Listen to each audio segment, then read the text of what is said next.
Hi, this is Steve Caldwell, and today I'm going to show you how to create a simple arpeggiator with Bome MIDI Translator Pro. For this project, the following translators will be needed. First, we need to initialize our global variables. We need a translator to start a timer that starts the arpeggiator. We'll need another translator to kill that timer. We'll need a translator to turn on a current note, and we're going to put some rules around that. And then if we're turning on notes, we're also going to have to turn off the last note, so we need to do that. And then finally, when we kill the timer, we also want to make sure there are no hanging notes, so we'll turn all notes off. So to save a little bit of time, I've already opened a template that I created in a previous tutorial, which you can find online if you need it. And I'm going to go ahead and initialize my global variables. First of all, I'm going to set up GA as the arpeggiator delay. Then I'll set a note base start note, which is 61 on the keyboard, and then a note offset counter that we'll talk about a little later. And then finally, I'll set an initial program number to just set the program that I want to use for my particular synthesizer. And for the program number, I'm going to go ahead and send program change, and then the global variable that I had defined for program change I'm going to put in here. And I'll just use that variable GC is what I had defined. Now I'm going to rename my preset that I called work before and just call it arpeggiator. And then we'll create our first translator in the actual working section. So first thing I need to do is create a translator. We'll call it start. It will be initiated by a keystroke. I'm going to use, in this case, I'm going to use the up key for the keystroke. And then the outgoing action needs to be a timer.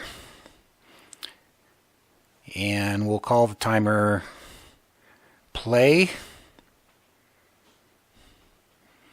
And we're going to run it indefinitely with no initial delay, and we'll set the repeat delay based on the variable GA that we established in our init section.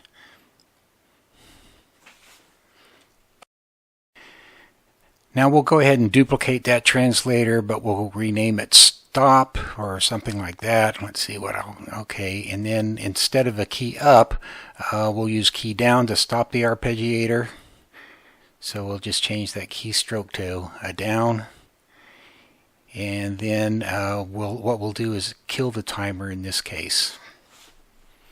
And so we've got our timers to start and stop the arpeggiator. Now we need to play a note, so we'll set up the notes. It'll be a note on message, but we're going to need to set a rule for which note on we're going to want, and the timer is going to kick this off.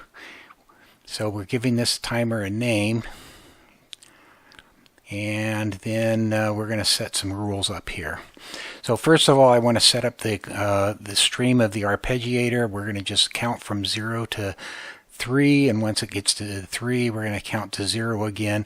And this counter will help us determine which note we want to play next. And so the first note we'll play is the offset of 0, then 7, then 12, and then back to 7 again, and then it'll just repeat itself. And of course we need an outgoing message, so we'll go ahead and create that MIDI message, which will be a note on. And then we need to set the note number. We're going to set that to 00 because that's the variable that we had set for that translator. So that'll turn the notes on when the rules are set, and now we're going to need to do something to turn the notes off.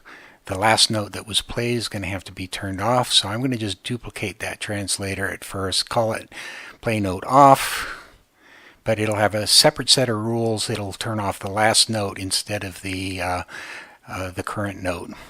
And so we need to change the rules here. So generally the rules here are almost identical to the on-note rules. The key difference is that what we're doing here is we're turning off the last note played after the new note is started with the other translator.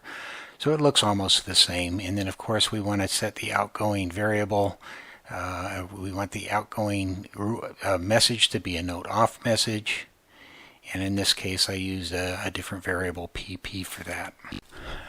Now what I'm going to do is I'm going to go ahead and add a preset, and we're going to turn off all our notes within that preset. And I usually try and organize things by presets. Makes it easier a little bit when you come back to it later.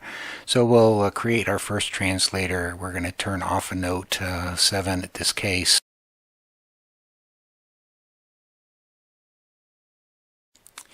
And the incoming trigger in this case will be a keystroke. It's going to be a physical key down because that's what stops the arpeggiator. And in the rules, we want to set the note that we want to turn off. And in this case, it'll be 7. If I can get this working.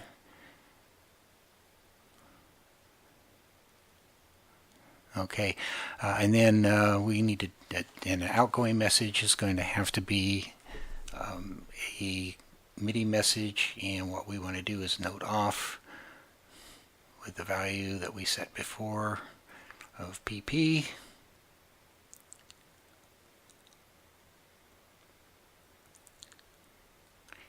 And then we'll duplicate this message for this translator for note 0.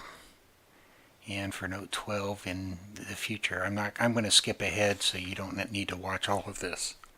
So I've skipped ahead and I've got all my translators set up. I did break the first one, so I'm going to go back and fix that. So it says GB +7, and all the note off messages are now set up. And so let's go ahead and save the project.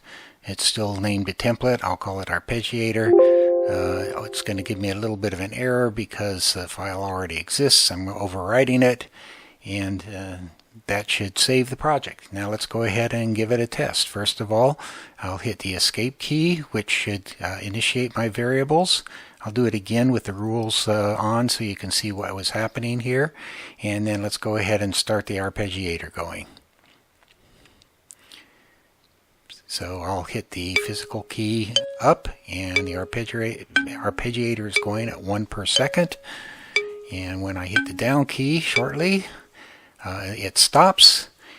Now let's just play around with it just a little bit more. Let's go into the init global variables and change one of the variables here.